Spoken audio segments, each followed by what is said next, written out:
ukiona nimekuaga niko site nyumbani ndio hii. Nimesomea mzee wangu, nilikuwa tunafunika shimo la choo. Ndio nipo kila siku. Mbona sasa kuniambia nyumba ya baba? Ya baba. Lakini ni kama yangu kwa sababu baba yangu mimi mtoto wake sipa mimi tu. Na kwani ndio umesema uko peke yako tu? Mimi niko peke yangu. Niko peke yangu. Kwetu mpaka huko kote hadi ile pale ya kwetu. Ile pale naye haijaisha. Maana. Ndio maana kama nilijua kule.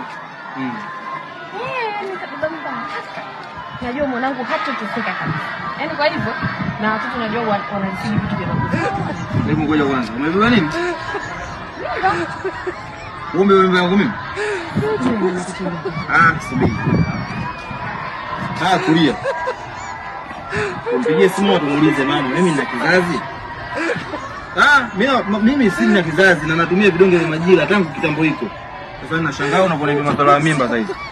Mimi nina mimba yako. Nilichelewa tu kukuambia, nilikuwa nataka nikufanyie surprise. Sina mimba na mtu. Mimi sina uwezo wa kumgea mtu mimba.